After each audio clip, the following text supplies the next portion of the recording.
My name's Jake, and I'm not the kind of guy who believes in ghosts or creepy stories. At least, I didn't used to be.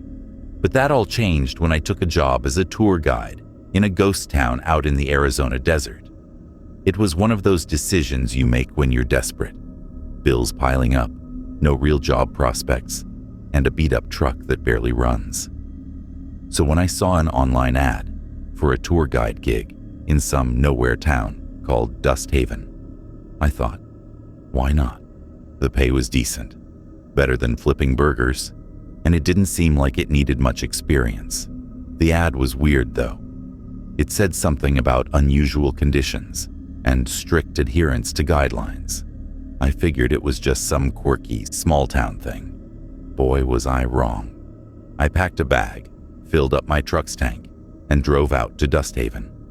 The road was long and empty, just miles of cracked asphalt cutting through red sand and spiky cacti. My radio fizzed out about an hour in, leaving me with nothing but the hum of my engine and my own thoughts.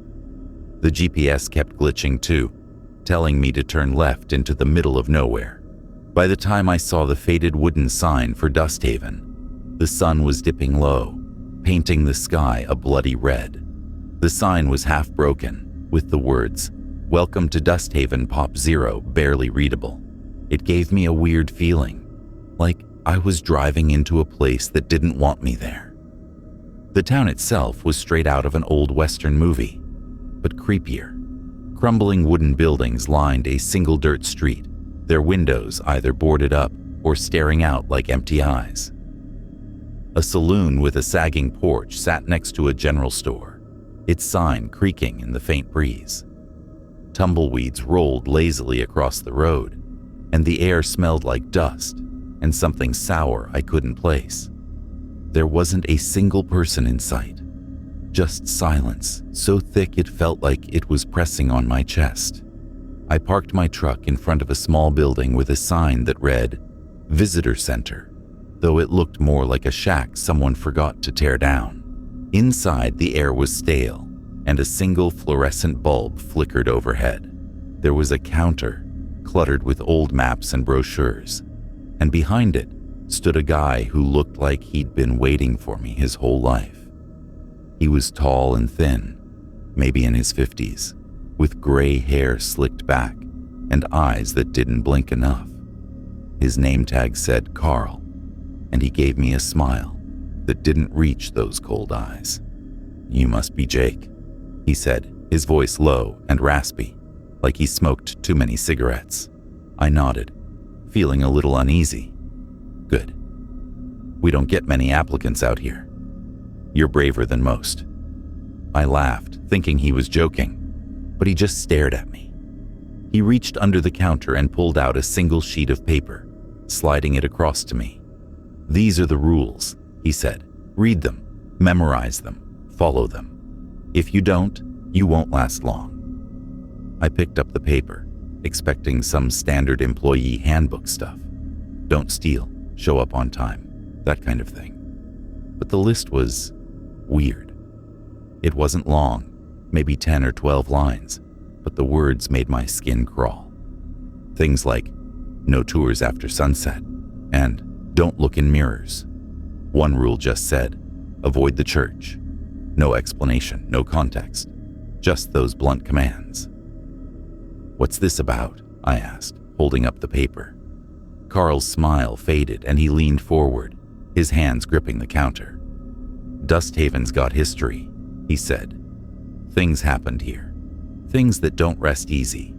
The rules keep you safe. You follow them, you'll be fine. You don't." He trailed off, shrugging like it wasn't his problem. I wanted to ask more, but something in his stare told me to shut up. I folded the paper and stuffed it in my pocket, figuring I'd read it later. Maybe it was some kind of prank for newbies. Small towns love their hazing, right? Carl gave me a quick rundown of the job. I'd be leading groups of tourists through Dust Haven, showing them the main street, the old saloon, the abandoned mine at the edge of town. Stick to the script, don't wander off the approved paths, and make sure everyone leaves before dark. He handed me a flashlight, a walkie-talkie, and a key to the visitor center. "Your first tour's tomorrow morning," he said. "Group of 6. Don't be late." Then he turned and walked into a back room, leaving me alone in the flickering light. I stepped outside, and the desert air hit me like a slap. The sun was almost gone now, just a sliver of orange on the horizon. The town looked even creepier in the twilight, shadows stretching long and jagged across the dirt. I glanced at the paper in my hand, the rules blurring a little in the dim light. I told myself it was nothing, just some spooky nonsense to scare the new guy. But as I walked to my truck, I couldn't shake the feeling that something was watching me. Not someone, something. I looked over my shoulder, half expecting to see a figure in one of those empty windows, but there was nothing. Just the wind, whistling through the broken boards. I drove to the motel Carl had mentioned, about 10 miles outside Dusthaven. It was a rundown place with a neon sign that buzzed and flickered. My room smelled like mildew, and the bed creaked like it was about to collapse. But I was too tired to care. I locked the door, sat on the edge of the bed, and pulled out the rules again. Reading them in that dim motel light didn't make them any less weird. Never answer if you hear your name called. Don't touch the well. If you see the lantern, run. What kind of place was this? I tried to laugh it off, but my stomach was twisting. I lay down, staring at the cracked ceiling, the rules still clutched in my hand. I told myself I'd do the job for a week, maybe 2, then quit if it got too strange. I needed the money, and how bad could it be? It was just a ghost town, not a haunted house. But as I drifted off to sleep, I kept hearing Carl's voice in my head. If you don't follow them, you won't last long. And outside my window, the desert was so quiet, it felt like the world was holding its breath. I woke up the next morning with a pit in my stomach. The rules were still on the nightstand, and I read them one more time before heading out. I didn't know what Dusthaven was hiding, but I was about to find out. My first tour was in a few hours, and I had no idea what I was walking into. All I knew was that this town wasn't as empty as it seemed, and those rules weren't just words on a page. They were a warning. I woke up in that dingy motel room with the taste of dust in my mouth, like the desert had crept in while I slept. The rules were still on the nightstand, that single sheet of paper looking more ominous in the gray morning light. I'd read them a dozen times last night, but they didn't make any more sense now than they did then. My first tour was in a couple of hours, and I had this sinking feeling in my gut, like I was about to walk into something I wasn't ready for. I grabbed the paper, stuffed it in my pocket, and headed out to Dusthaven, trying to shake off the unease. The drive back to the ghost town was just as lonely as yesterday. The desert stretched out forever, all red sand and scraggly bushes under a sky that looked too big. My truck rattled along, and I kept glancing at the passenger seat where I'd tossed the rules. I told myself I was being stupid, getting worked up over a list of weird instructions, probably just some small-town gimmick to make the tours creepier for the tourists. Dusthaven was a ghost town after all. Spooky vibes were part of the deal, but deep down, I wasn't so sure. When I pulled up to the visitor center, Carl was already there, leaning against the counter like he hadn't moved since last night. His gray hair was slicked back, and those unblinking eyes followed me as I walked in. "Morning, Jake," he said, his voice like gravel. "Sleep okay?"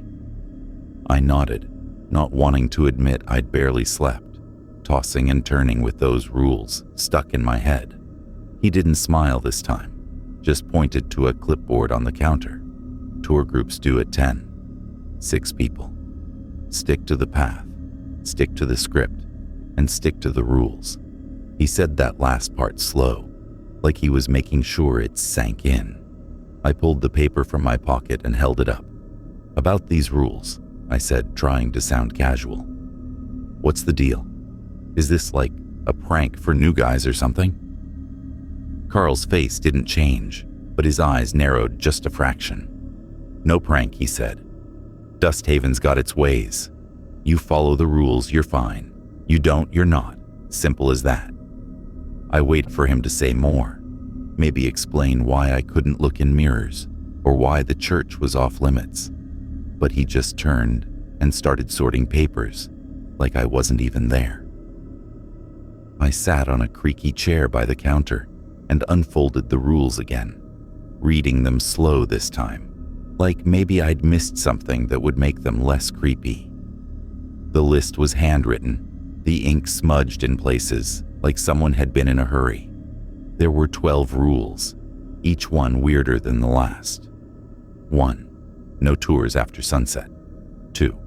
Don't look in mirrors. 3. Avoid the church at all costs. 4. Never answer if you hear your name called. 5. Don't touch the well in the town square. 6. If you see a lantern glowing, run and don't look back. 7. Stay on the marked paths. 8. Don't take anything from the town. 9. If a door is locked, leave it alone. 10. Never whistle, hum, or sing. 11. If you feel a cold spot, walk away slowly. 12. Don't trust your shadow. I read them twice, my stomach twisting tighter with each line. Some were just odd, like not whistling or humming. Others, like the lantern one, made my skin crawl. And don't trust your shadow? What did that even mean? I looked up at Carl, who was still shuffling papers. Hey, Carl, I said, keeping my voice steady. What happens if I break one of these? Like, what's the worst-case scenario? He stopped, his hands freezing mid-motion. For a second, I thought he wasn't going to answer. Then he turned, his face blank, but his eyes hard. You don't want to find out, he said. Last guy who broke the rules didn't come back for his next shift. You want to keep this job, Jake? You follow them. Every single one. I swallowed hard, my mouth dry. Didn't come back. Like he quit. Carl shook his head just once and went back to his papers. Not exactly, he muttered. I wanted to push, to demand answers, but something in his tone told me to drop it. Instead, I folded the rules and tucked them into my shirt pocket, right over my heart. It felt heavier than it should have, like it was pressing into my chest. The visitor center was quiet, except for the hum of that flickering fluorescent bulb overhead. I glanced around, noticing things I hadn't yesterday. The walls were covered in faded photos of Dusthaven from its mining days, men in dusty overalls posing with picks and shovels.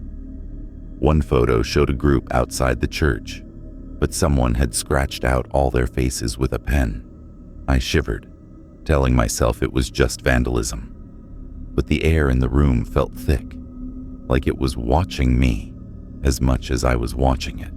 I stepped outside to clear my head, the desert heat hitting me like a wave. Dusthaven looked the same as yesterday, empty, broken, and wrong somehow. The saloon's sign creaked in the breeze, and I swear I heard a faint whisper, like someone saying my name. I spun around, but there was nothing, just the endless dirt street and those hollow buildings. My heart was pounding, and I laughed it off, feeling dumb. Get it together, Jake, I muttered. It's just a job. Back inside, I grabbed the tour script from the counter, a typed-up sheet with facts about Dusthaven's history. It was standard stuff. Founded in 1873, big silver mine. Town went bust in the early 1900s. Nothing about ghosts or creepy rules. I read it over, trying to focus, but my eyes kept drifting to the rules in my pocket. I pulled them out again, rereading number 6.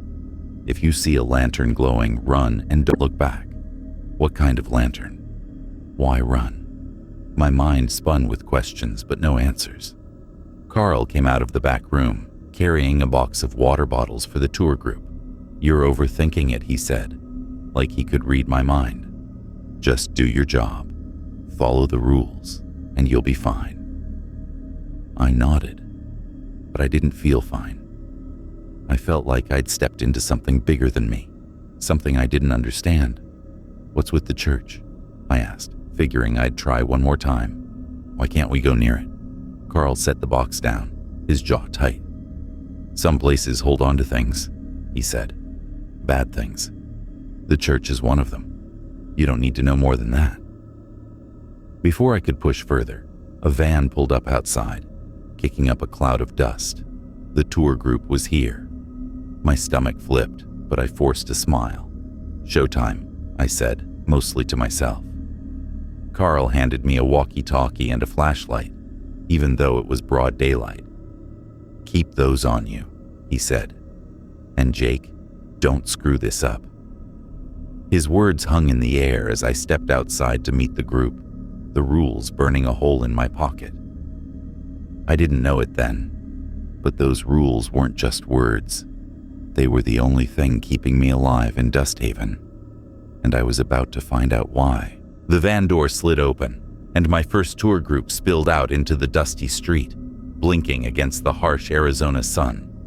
There were 6 of them, a middle-aged couple in matching visors, a grumpy-looking older guy with a camera around his neck, 2 college-aged girls snapping selfies, and a quiet kid in his teens who kept his eyes glued to the ground.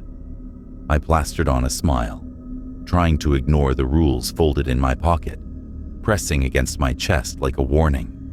"Welcome to Dusthaven," I said, my voice a little too loud in the heavy silence.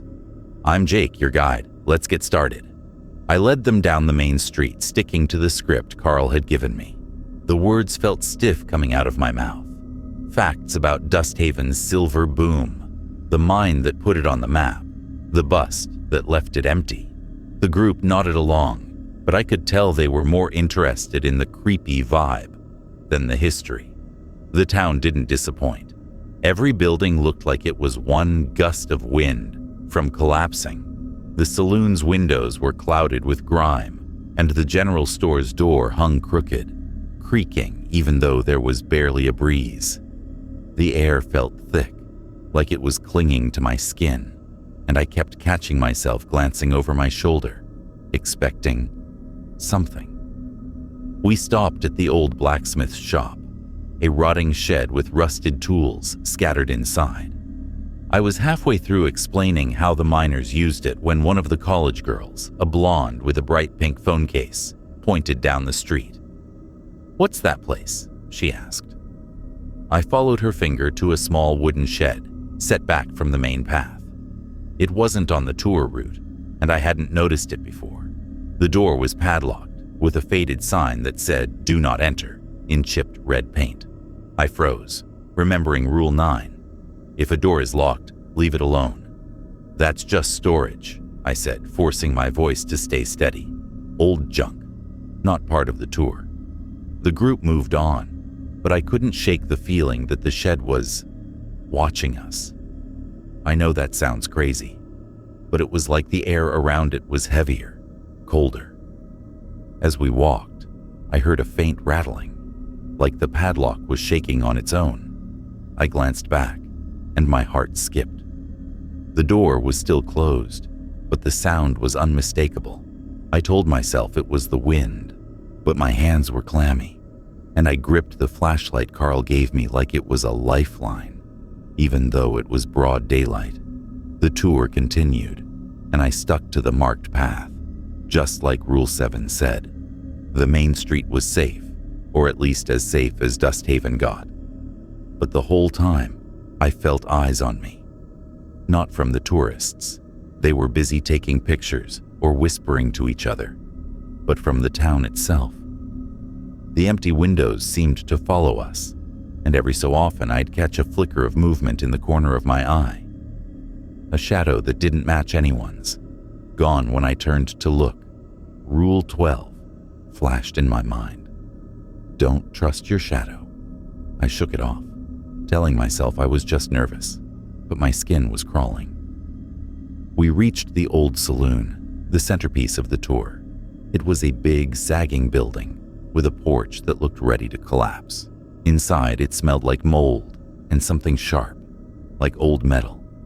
The bar was still there, covered in dust, with cracked bottles lined up behind it. I launched into the script, talking about how miners used to drink here after long shifts. The group spread out, snapping photos, but the quiet kid hung back, staring at a dusty mirror on the wall. Rule 2 hit me like a punch. Don't look in mirrors. "Hey kid," I said, a little too sharp. "Let's keep moving." He looked at me, confused, but stepped away. I didn't dare glance at the mirror myself, but I swear I felt it staring at my back. As we left the saloon, the older guy with the camera stopped by a rusted hitching post. "What's that sound?" he asked, frowning. I listened, and my stomach dropped. A faint whisper, like someone saying my name, drifted from the direction of the church. It was just out of sight, down a side path marked off with a rope. Rule 3. Avoid the church at all costs. "Probably just the wind," I said, but my voice cracked. The group didn't seem to notice, but the kid looked at me, his eyes wide like he'd heard it too. The rest of the tour was a blur. I kept everyone moving, sticking to the script, but the town felt alive in the worst way. Every creak of a board, every gust of wind made me jump. I kept checking my watch, counting down the minutes until we could leave. When we finally got back to the visitor center, I was sweating, my shirt sticking to my back. The group thanked me, piling into their van, but I barely heard them. I just wanted them gone so I could breathe again. Carl was waiting inside, leaning on the counter like always. "How'd it go?" he asked, his eyes scanning me like he knew something I didn't. "Fine," I lied. "No problems." He nodded, but his lips twitched, like he didn't believe me. "Good, keep it that way." He handed me a bottle of water, and I chugged it, trying to wash away the dust in my throat. I wanted to ask about the shed, the whispers, the rules, but my mouth wouldn't form the words. Instead, I just nodded and said, "See you tomorrow." I drove back to the motel, the rules heavy in my pocket. That night, I couldn't sleep. Every time I closed my eyes, I saw that shed, heard that whisper, felt those empty windows watching me. I kept the rules on the nightstand, reading them over and over, like they could protect me. But they didn't feel like protection. They felt like a trap. Dusthaven wasn't just a ghost town. It was something else, something that didn't want me there, but wouldn't let me go. And tomorrow, I had to go back. I woke up the next morning with a headache that felt like someone was drilling into my skull. The motel room was stuffy, the air conditioner rattling like it was on its last legs. I hadn't slept much, maybe a couple of hours, because every time I drifted off, I'd hear that faint whisper from the tour, my name floating on the wind. I told myself it was just my imagination, but the rules on the nightstand seemed to glow in the dim light, like they were daring me to ignore them. I grabbed the paper, stuffed it in my pocket, and headed to Dusthaven, my stomach churning with dread. The drive was the same as always. Endless desert, no radio, just the hum of my truck and my own thoughts. I kept thinking about that locked shed from yesterday, the way it rattled like something wanted out. Rule 9 was clear. If a door is locked, leave it alone. But the more I thought about it, the more it bugged me. Why was it locked? What was inside? I'm not proud to admit it, but curiosity was eating me alive. I figured if I just took a quick peek, no one would know. Carl was always holed up in the visitor center, and the tour wasn't until noon. I'd have time. When I pulled into Dusthaven, the town looked even bleaker than before. The sky was overcast, which was rare for Arizona, and it cast a gray pall over the crumbling buildings. The saloon's sign wasn't creaking today. It just hung there, limp, like the town was holding its breath. I parked by the visitor center, but Carl wasn't at the counter. The place was empty, the fluorescent light buzzing like an angry wasp.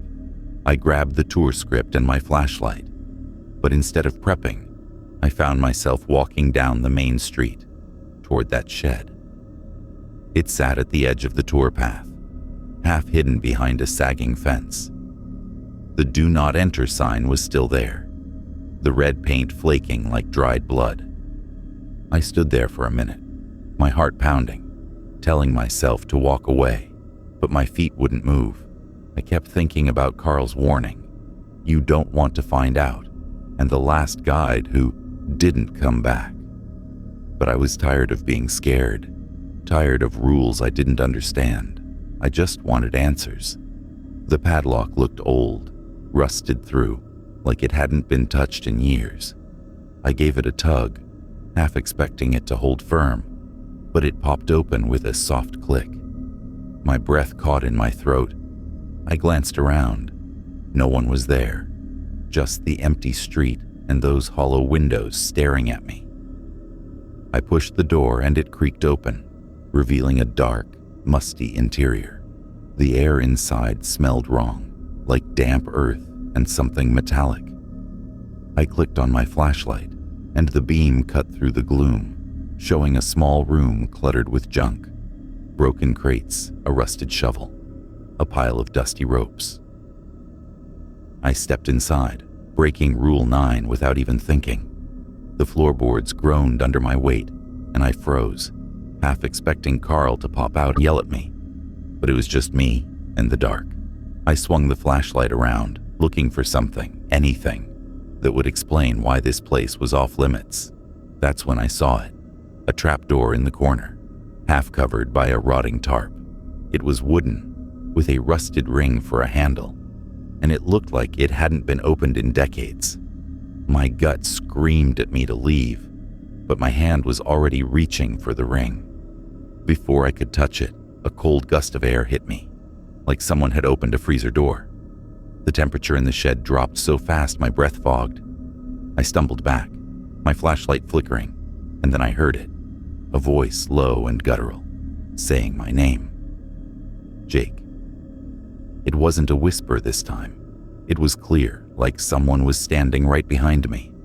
I spun around, my heart in my throat, but the shed was empty. The door was still open, swaying slightly, but no one was there. My flashlight flickered again, and for a second, I swear I saw a shadow move across the wall, a shadow that wasn't mine. Rule 12 flashed in my mind. Don't trust your shadow. I backed toward the door, my legs shaking, but then the trap door rattled, like something was banging on it from below. It wasn't loud, just a steady thump, thump, thump, like a heartbeat. I wanted to run, but my feet felt glued to the floor. The air got colder, heavier, and the voice came again, closer now. Jake, why? It sounded angry, almost hurt, like I'd betrayed it by coming here. I don't know how I got out of that shed, but suddenly I was outside, slamming the door shut. The padlock was in my hand, and I snapped it back into place, my fingers trembling so bad I could barely hold it. The rattling stopped, but the cold followed me, clinging to my skin like damp cloth. I ran back to the visitor center, my breath coming in short gasps, and burst through the door. Carl was there, leaning on the counter like nothing had happened. He looked at me, his eyes narrowing. "You okay, Jake?" he asked, but his tone said he already knew. "Yeah," I lied, wiping sweat off my forehead. "Just checking the route." He didn't buy it. He stepped closer, his voice low. "You broke a rule, didn't you?" I froze, my mouth dry. "I didn't," I started, but he cut me off. "Don't lie to me. The town knows. It always knows." He pointed to the window, and I followed his gaze. The street looked the same, but something was off. The shadows under the saloon's porch were too dark, too sharp, like they were pooling together, moving on their own. I wanted to tell him about the shed, the voice, the trapdoor, but my throat felt tight, like something was squeezing it. Carl handed me a bottle of water, his face unreadable. "Get ready for the tour," he said. And don't do it again." I nodded, too shaken to argue, and sat down to catch my breath. The rules were still in my pocket, and I pulled them out, my hands still shaking. I read them again, every word burning into my brain. I'd broken one, and something had noticed. Something had spoken. The tour group arrived an hour later, and I went through the motions, leading them down the main street sticking to the script, but everything felt wrong. The air was heavier, the shadows longer. Every time we passed the shed, I kept my eyes on the ground, afraid to look at it. The tourists didn't notice, chattering and taking pictures, but I felt it. The town was angrier now, like I'd poked a sleeping animal. And when we passed the church, roped off at the end of the street, I swear I saw something in the window. A face, pale and blurry, gone when I blinked. I got through the tour, but I was a mess. My hands wouldn't stop shaking, and my voice kept cracking. When the group left, I sat in the visitor center, staring at the rules. I'd thought they were just weird instructions, maybe a joke, but now I knew better. Dusthaven wasn't just a ghost town. It was alive, and it was watching me. I'd broken one rule, and I'd gotten off easy, but something told me the next time wouldn't be so forgiving. I didn't want to go back to Dusthaven, not after what happened in that shed. The voice calling my name, the rattling trap door, the shadow that wasn't mine. It all stuck with me, clawing at my thoughts as I lay in that crummy motel bed. I barely slept. My dreams filled with whispers and cold air that felt too real. But I needed the job, and something about the town, some pull I couldn't explain, made me get up, grab the rules, and drive back. My truck rattled through the desert, the morning sun doing nothing to shake the chill in my bones. I kept telling myself it was just one more day, one more tour, and then I'd quit. I didn't believe it, though. When I got to the visitor center, Carl was there, same as always, leaning on the counter like a vulture. His eyes locked on me the second I walked in, and I swear he knew I was shaken. "You're late," he said, his voice flat. I glanced at my watch, 9:55 a.m., 5 minutes early for the morning tour. "No, I'm not," I said, trying to sound confident. He just shrugged, handing me the clipboard. "Schedule's changed. You're on the night shift today. Last-minute booking. Tour starts at 6 p.m. My stomach dropped. Rule 1 was burned into my brain. No tours after sunset. "That's against the rules," I said, my voice sharper than I meant. Carl's eyes narrowed. "Special group. They paid extra. You'll be fine if you stick to the rules." He didn't look like he believed it any more than I did.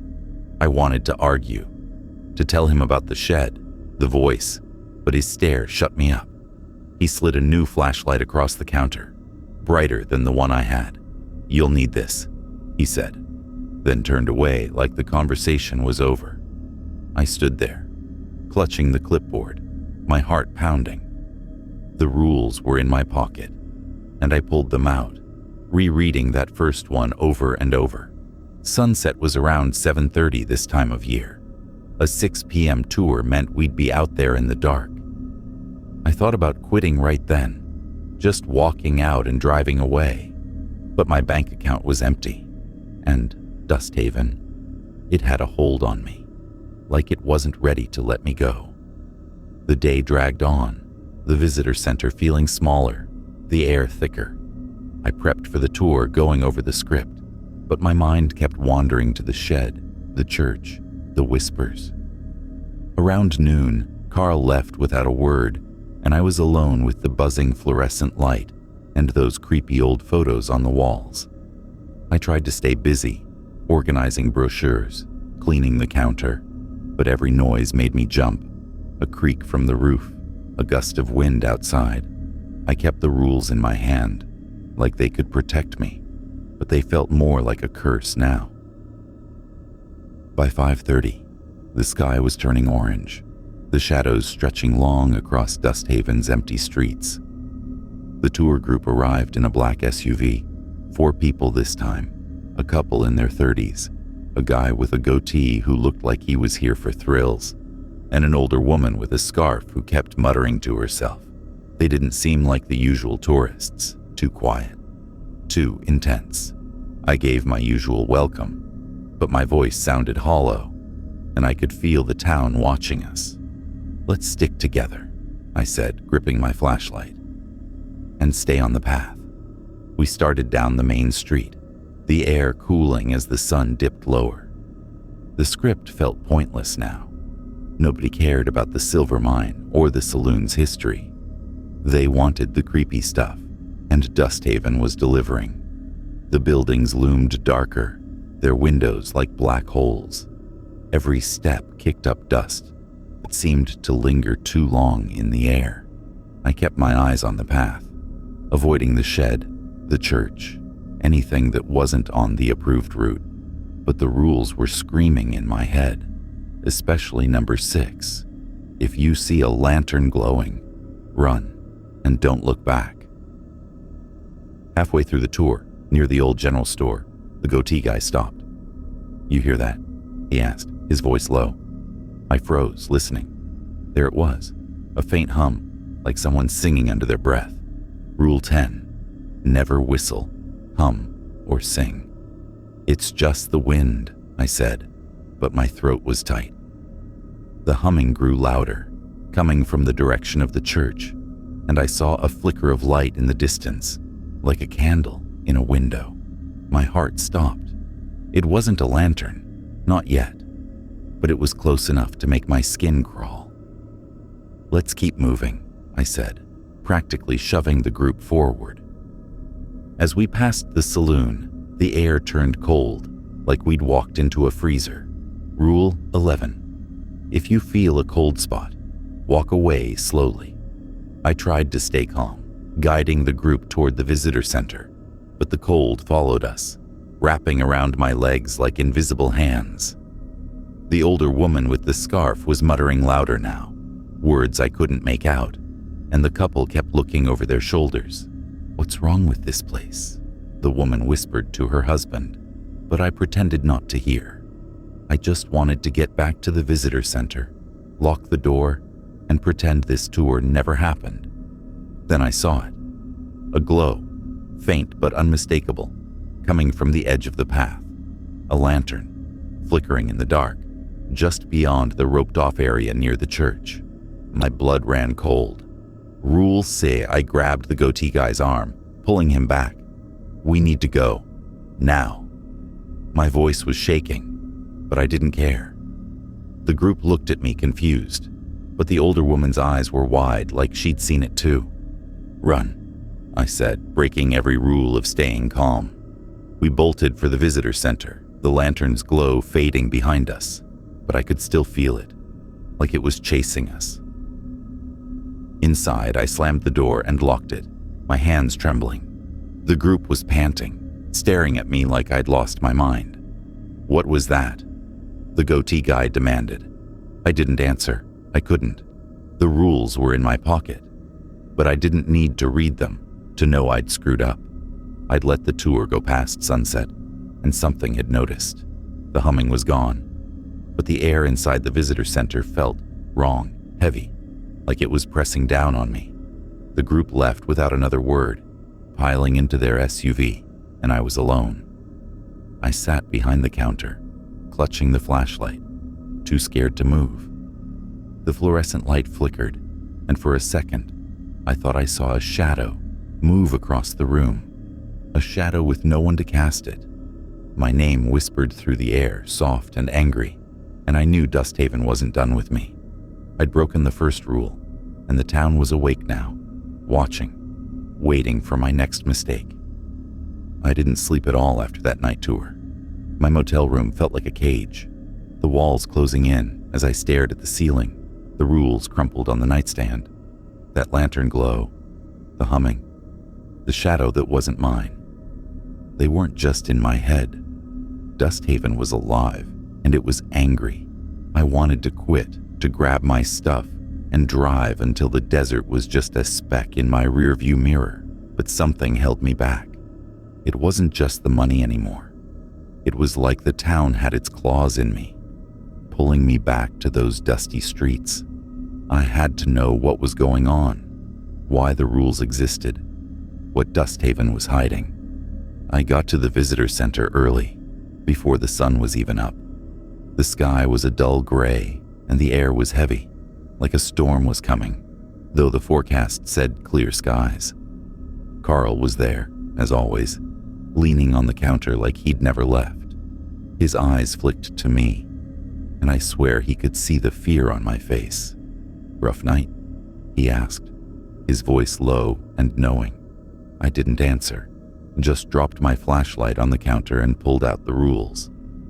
"I need answers," I said, my voice shaky but firm. "What's with this town? The rules, the lantern, the church. What's going on?" Carl didn't move, just stared at me with those cold, unblinking eyes.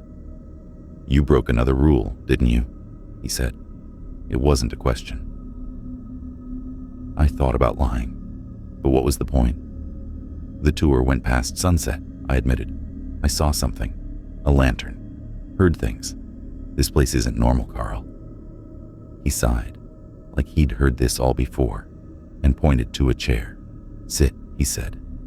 "You want answers? You're not gonna like them." My heart was pounding, but I sat, clutching the rules like they could shield me from whatever he was about to say. Carl leaned back, his hands folded on the counter. "Dusthaven's old," he started. "Older than the history books say. It wasn't just a mining town. Something happened here, back in the 1880s. Something bad."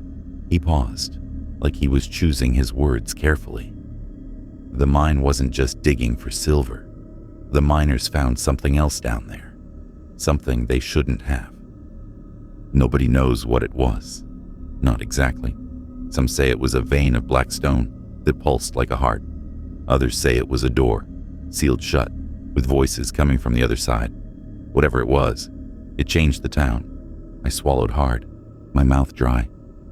"Changed how?" I asked. Carl's eyes darkened. People started acting strange. Fights broke out, folks went missing. The preacher in the church started talking about appeasing the dark, holding rituals at night. Then one day, the mine collapsed, killed 30 men. The town never recovered. Most folks left, but the ones who stayed, they said the town wasn't empty. Something stayed behind, something that watches. I felt cold, like the shed all over again.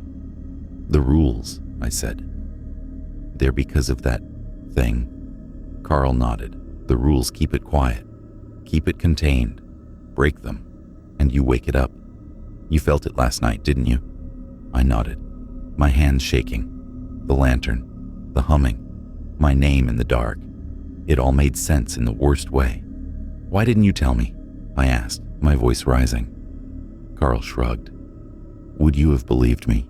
Besides, most guides figure it out quick, or they don't last." I leaned forward, my head spinning. "What about the other guides? You said the last one didn't come back." Carl's face tightened, and for the first time he looked uneasy. "You're not the first to break the rules," he said. "The last guide, Sarah, she was like you. Curious. She went into the church one night against the rules. Nobody saw her again.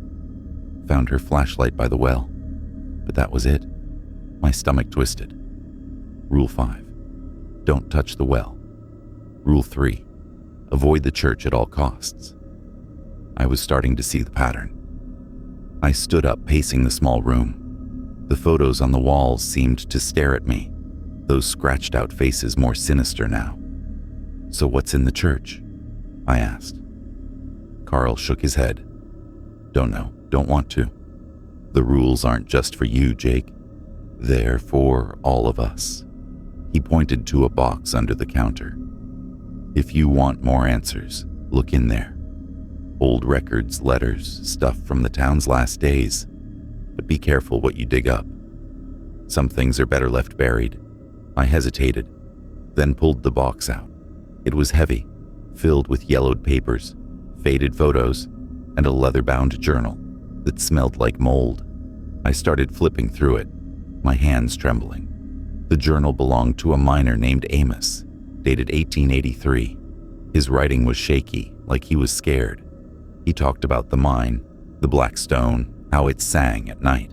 He wrote about the preacher too, saying he'd gone mad, holding ceremonies in the church to feed the dark. The last entry was scrawled, barely readable. "It's awake. It knows my name." My heart stopped. I'd heard my name too. The photos were worse. Most were of the town in its prime, but one showed the church, its doors open, a crowd gathered outside. Their faces were blurry, like they'd moved when the shutter clicked. But something about them felt wrong, like they weren't human. I shoved the papers back in the box, my skin crawling. "This is crazy," I said, more to myself than Carl. He just watched me, his face blank. "You wanted answers," he said. "Now you've got them. Question is, what are you gonna do?" I didn't know. Part of me wanted to burn the box, quit the job, and never come back. But another part, the part that kept me here, that pulled me to that shed, wasn't ready to let go. I felt trapped, like Dusthaven had marked me. "I've got a tour this afternoon," I said, my voice hollow. Carl nodded. "Stick to the rules this time. You've woken it up. It's watching you now." He turned away, leaving me with the box and a sinking feeling that I was in way over my head. I spent the next hour reading more of Amos's journal, each page worse than the last. He wrote about shadows that moved on their own, lanterns glowing in empty streets, voices calling from the well. Every rule on my list tied back to his words, like they were written to stop whatever he'd seen. By the time the tour group arrived, I was a wreck, jumping at every noise, checking my shadow like it might betray me. I led the tour on autopilot, sticking to the path, avoiding the church, the shed, the well, but I could feel it. The town was different now, heavier, like it was waiting for me to slip up again. And deep down, I knew it wouldn't wait long. I didn't want to do another tour, not after everything I'd learned. Amos's journal, Carl's warnings, the rules, they all pointed to something evil in Dusthaven, something I'd woken up by breaking the rules. The shed, the night tour, the lantern in the dark. It was like I'd kicked a hornet's nest, and the town was buzzing with anger. But I was stuck. My truck needed gas. My bank account was empty, and every time I thought about leaving, a voice in my head whispered, "You can't." It wasn't my voice. It sounded like the one from the shed, low and guttural, saying my name. I told myself this was my last tour. One more, and I'd find a way out. It was late afternoon, the sun low and angry, casting long shadows that seemed to twist on their own. The air was thick, like breathing through a wet cloth, and the rules in my pocket felt heavier than ever. Carl was at the visitor center, same as always, his eyes drilling into me as I grabbed the clipboard. "Last tour," I said, more to convince myself than him. He didn't respond, just handed me a new flashlight, its beam brighter than the last one. "Stick to the rules," he said, his voice flat. "You're on thin ice, Jake." I nodded, my throat tight, and stepped outside to meet the group. There were 5 tourists this time, a young couple holding hands, a middle-aged guy with a notepad, a woman with a camera, and a quiet older man who kept his head down. They seemed normal, excited for the ghost town experience, but I could barely look at them. My nerves were shot, my hands shaking as I started the usual spiel about Dusthaven's history. We walked down the main street, and I stuck to the marked path, avoiding the shed, the well, and the church like my life depended on it. Which, I was starting to think, it did. The town felt different today. like it was holding its breath, waiting for something. The buildings loomed darker, their windows blacker, and every creak or rustle made me jump. I kept my eyes on the ground, checking my shadow every few steps. Rule 12, don't trust your shadow. It looked normal, but I didn't trust it. The tourists didn't notice my panic, chattering about the saloon and snapping pictures. I rushed through the script, desperate to get back to the visitor center before sunset. Then it happened. We were near the general store when the woman with the camera pointed down a side path, the one leading to the church. "What's over there?" she asked, already stepping past the rope barrier. My heart stopped. Rule 3, avoid the church at all costs. "That's off limits," I said, my voice sharp. "Stay on the path." But she didn't listen. She ducked under the rope, her camera raised, and the others followed like it was a game.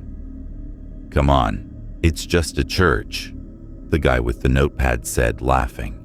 I shouted after them, but they were already moving, their footsteps kicking up dust. I had no choice. I ran after them, my flashlight bouncing in my hand. The church loomed at the end of the path, a squat wooden building with a crooked steeple. Its windows were boarded, but slivers of light leaked through the cracks, flickering like eyes. The air turned cold. Rule 11, if you feel a cold spot, walk away slowly. But I couldn't walk away. The group was at the church door, the woman tugging at the handle. "It's locked," she said, sounding disappointed. Rule 9, if a door is locked, leave it alone. "Get back," I yelled, my voice cracking. "We need to go." Too late. The door creaked open, even though I'd seen a padlock on it yesterday. The group gasped, peering inside, and I felt the town shift, like a sleeping giant stirring. A low hum started, the same one from the night tour. Rule 10, never whistle, hum, or sing. It wasn't coming from the group. It was coming from the church. The older man stepped back, his face pale, but the others were too curious, crowding the doorway. "Look at this," the woman said, her camera flashing. Then the door slammed shut, so hard the ground shook. Screams erupted, not from the group, but from inside the church. High, wailing screams, like a dozen voices crying out at once. The couple stumbled back. The guy with the notepad dropped it, and the woman's camera fell, cracking on the ground. I grabbed the older man's arm, pulling him toward the path. "Run," I shouted, but the air was heavy now, pressing down like a weight. The church windows glowed, not with sunlight, but something else, something sickly yellow, like the lantern from the night before. Rule 6, if you see a lantern glowing, run and don't look back. I didn't look back, but I felt it. Something was behind us, moving fast. The shadows on the ground stretched and twisted, not matching our shapes. Rule 12 again. The group was panicking, tripping over each other as we ran for the main street.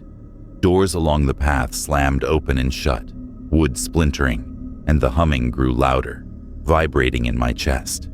My name echoed through the air, sharp and angry. "Jake!" It wasn't the group calling me. Rule 4, never answer if you hear your name called. I bit my lip, focusing on the visitor center in the distance, its lights barely visible in the fading sun. We reached the main street, but the town was alive now. Windows rattled, dust swirled in unnatural patterns, and the well in the town square bubbled, water spilling over the edge. Rule 5, don't touch the well. I steered the group away, my heart pounding so hard I thought it'd burst. The older man was crying, muttering about a face in the church, pale and eyeless. I didn't want to know. I just wanted out. We made it to the visitor center, and I shoved everyone inside, locking the door. The group was a mess, sobbing and shouting, demanding to know what was happening. I didn't have answers. I was shaking as bad as they were, clutching the rules like a lifeline. Carl wasn't there, Typical. But I found a note on the counter scrawled in his handwriting. If you break the rules, it comes for you. Below it was a new rule, one I hadn't seen before. Never look it in the face. I froze, my blood like ice. The group was still yelling, but their voices faded as I stared out the window. The street was dark now, the sun gone, and a figure stood by the well, tall and thin, its face hidden in shadow. It held a lantern, its glow cutting through the night. The group didn't see it. They were too busy arguing.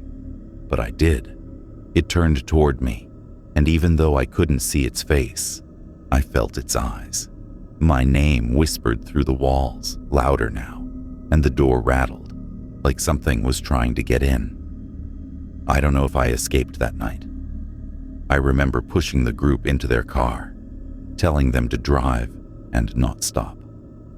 I remember running to my truck, the lantern's glow chasing me.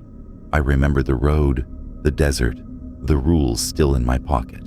But sometimes, when I close my eyes, I'm back in Dusthaven, standing by the church, hearing my name. And that last rule, never look it in the face. It's the only thing keeping me alive. Or maybe it's too late, and Dusthaven never let me go.